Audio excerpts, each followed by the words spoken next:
let's not duck the subject, shall we?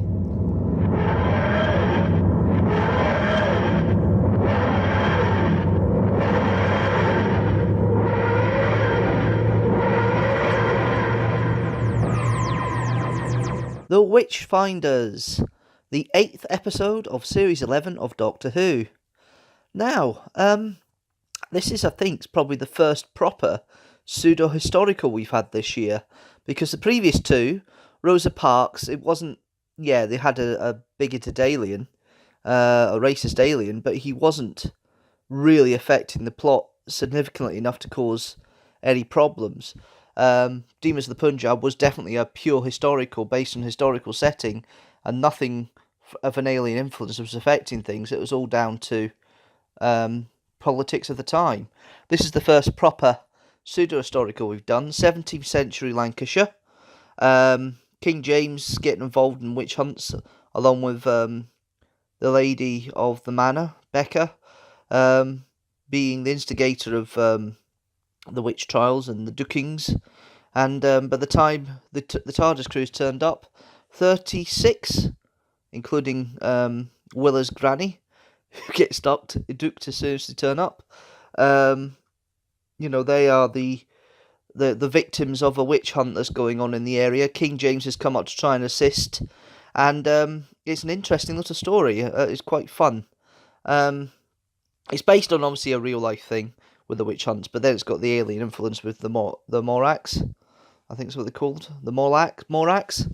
And these aliens that are imprisoned under Pendle Hill and fill people's bodies with their essence and their cells to take them over, so they can then, do unspeakable crimes, which is really an interesting little concept.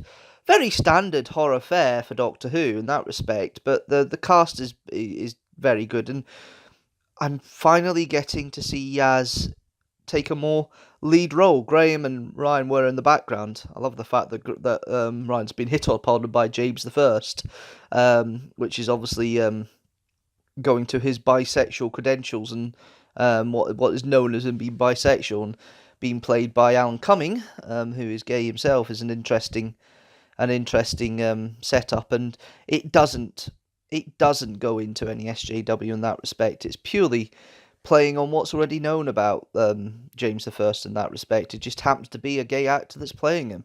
So what? Alan Cumming makes a good performance here, does a great performance of King James.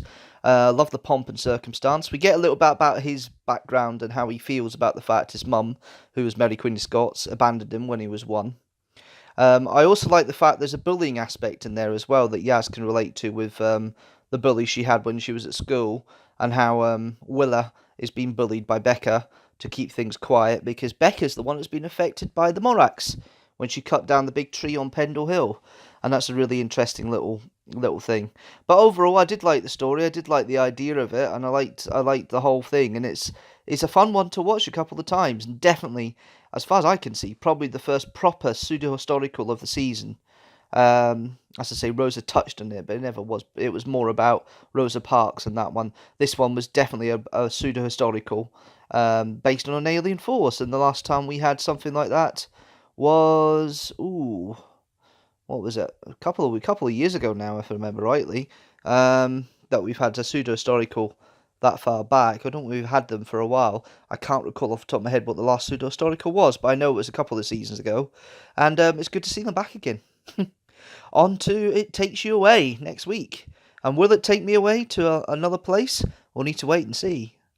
Thank you very much, guys, for watching as always. If you like what you see, don't forget to hit the subscribe button down below and hit the notifications bell if you want to find out more about these videos and like the channel.